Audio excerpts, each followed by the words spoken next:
Boa noite, eu sou a filha amada de Deus, trabalhando a questão da procrastinação e de confiança. Meu nome é Roseni.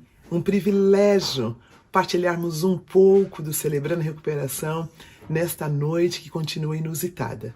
Gostaria de começar nossa reflexão de hoje lendo um trecho que tem abençoado muito a minha caminhada nessas últimas semanas. É Salmo 46. Deus é o nosso refúgio e a nossa fortaleza, auxílio sempre presente na adversidade. Por isso não temeremos, ainda que a terra trema e os montes afundem no coração do mar, ainda que estrondem as suas águas turbulentas e os montes sejam sacudidos pela sua fúria. Há um rio cujos canais alegram a cidade de Deus, o santo lugar onde habita o Altíssimo. Deus está nela, não será abalada. Deus vem em seu auxílio desde o romper da manhã. Nações se agitam, reinos se abalam, e ergue a voz, e a terra se derrete. O Senhor dos exércitos está conosco. O Deus de Jacó é nossa torre segura. Venham, vejam as obras do Senhor, seus feitos estarrecedores na terra. Ele dá fim às guerras até os confins da terra. Quebra o arco e despedaça a lança. Destrói os escudos com fogo. Parem de lutar. Saibam que eu sou Deus. Serei exaltado entre as nações, serei exaltado na terra. O Senhor dos exércitos está conosco. O Deus de Jacó é a nossa torre segura. Que salmo! Lembre-se que esse é o cântico, esse era o inário dos hebreus. Eles cantavam, era uma canção. Música tem sido algo muito precioso nesse período.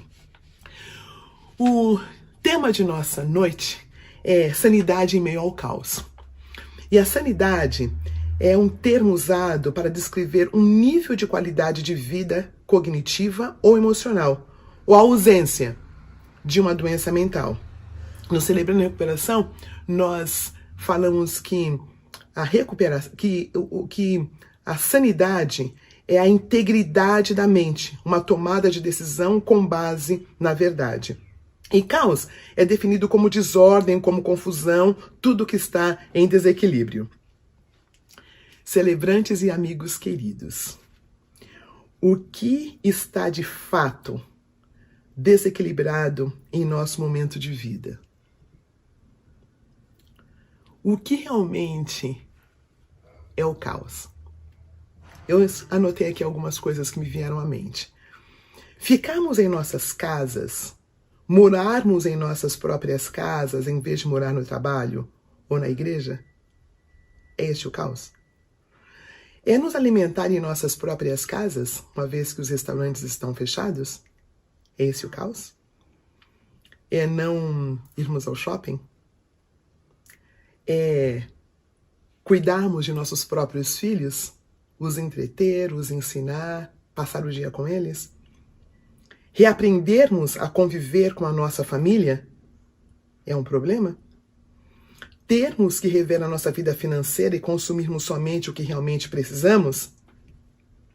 Conseguirmos nos exercitar sozinhos, sem academia e sem personal? Que horror! Reorganizarmos a nossa agenda apenas com o que é essencial? Cuidarmos de nossos pais, avós e pessoas consideradas população de risco de nossa família? Estamos reaprendendo valores que ao longo dos anos, das décadas, nós esquecemos.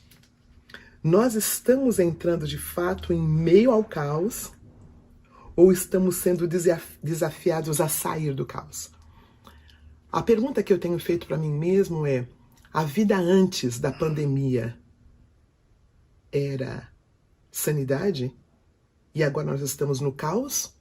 Ou de fato a vida antes da pandemia era o caos e nós estamos aprendendo a viver a serenidade?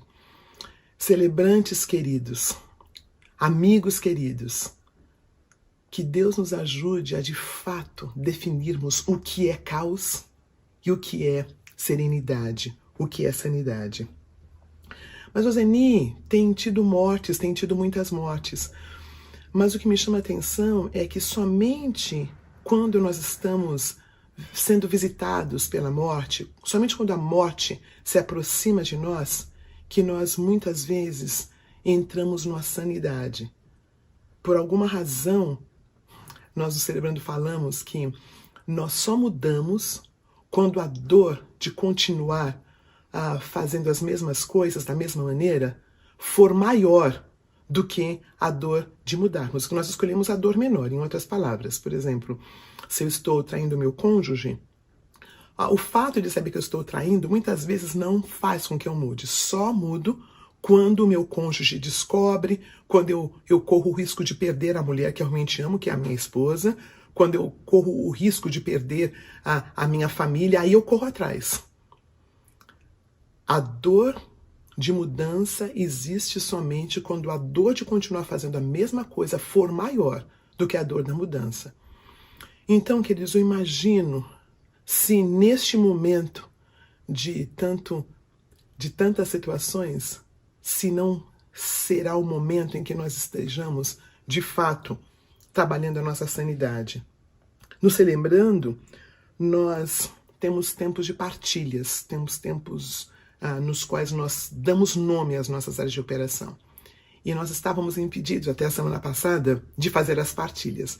Mas agora, hoje, logo depois dessa reflexão, nós vamos ter partilhas. Nós vamos poder fazer partilhas online com os devidos cuidados. Isso vai nos ajudar muito. Uma outra coisa que eu percebi nesse processo de sanidade, de caos, é que o que antes nós considerávamos presencial e verdadeiro acabou estando numa outra dimensão. Em outras palavras, a vida presencial era mais enganosa que a vida virtual que estamos vivendo agora. Muitas vezes nós nos abraçávamos e nos beijávamos e não estávamos perto de fato. Agora que nós não podemos nos abraçar e nos beijar presencialmente, talvez estejamos mais perto um do outro. É algo tão dialético, não é? Quando tínhamos a oportunidade de estar perto, de nos abraçar, de nos beijar, de falar bem pertinho, talvez estivéssemos mais longe do que agora. Porque agora vou dar um exemplo, nós fizemos uma reunião ontem à noite com 30 líderes do Celebrando, para pensarmos essa questão de fazermos o Celebrando, as partilhas pela internet, por uma plataforma chamada Zoom. Fizemos a reunião operacional e depois nós partilhamos.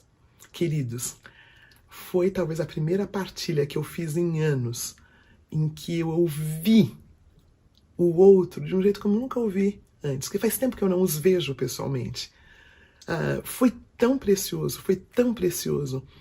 Então, os momentos que nós podemos falar agora com o outro está cheio de significado. E talvez um significado que não era tão próprio há algumas semanas passadas. A minha sugestão para a nossa partilha de hoje, a minha sugestão para o tempo que nós estivemos partilhando, é que nós falemos, a pergunta-mote para os nossos grupos de apoio online será: a pandemia tem trazido qual insanidade do meu processo de recuperação? A pandemia tem trazido quais insanidades? Porque nós acreditamos que o vírus apenas está trazendo à luz no qual já estávamos vivendo sem perceber. Eu vou repetir. A pandemia, o vírus, só está trazendo à luz o que já estava perdido. E agora nós temos a oportunidade de ver a viva e a cores, mesmo que virtualmente nos nossos relacionamentos. Há várias situações contrastantes nesse período, não é, queridos? Então, a nossa pergunta-mote essa noite vai ser: a pandemia tem trazido qual insanidade no meu processo de recuperação? E eu queria ler novamente o texto que tem abençoado tanto os nossos corações. Eu vou ler Salmo 46, no versículo 6 até o versículo 11, tá bom? Há um rio cujos canais alegram a cidade de Deus, o santo lugar onde habita o Altíssimo. Deus nela está, não será abalada. Deus veio em meu auxílio desde o romper da manhã. Nações se agitam, reinos se abalam. Ele ergue a voz e a terra se derrete. O Senhor dos Exércitos está conosco. O Deus de Jacó é a nossa fonte segura. Venham, vejam as obras do Senhor, seus feitos estarrecedores na terra. Ele dá fim às guerras até os confins da terra, quebra o arco e despedaça a lança, destrói os escudos com fogo. Parem de lutar. Saibam que eu sou Deus. Serei exaltado entre as nações, serei exaltado na terra. O Senhor dos Exércitos está conosco. O Deus de Jacó é a nossa torre segura. Vamos continuar em nossas casas. Vamos continuar respeitando o que os profissionais da saúde estão dizendo. Mas nesse período, vamos também olhar para dentro em nós. Vamos procurar essa sanidade que nós perdemos como indivíduos, como família, como Estado, como país, como nação, talvez como um planeta. E vamos pedir que esse Deus da paz, esse Deus que fala para nós estarmos seguros com a presença dele, que ele nos ajude a voltar à sanidade. Sanidade em meio ao caos. Uma boa noite, até quarta-feira que vem. Queridos, eu gostaria de ler com vocês a oração da serenidade. Deus, conceda-me serenidade para aceitar aquilo que não posso mudar, coragem para mudar o que posso e sabedoria para discernir entre uma e outra, vivendo um dia de cada vez, apreciando um momento de cada vez, recebendo as dificuldades como um caminho para a paz, aceitando como Jesus fez este mundo pecaminoso, como ele é, e não como eu gostaria que ele fosse, confiando que o Senhor tudo fará, se eu me entregar à sua vontade, pois assim poderei ser razoavelmente feliz nesta vida e supremamente feliz ao seu lado para sempre. Amém.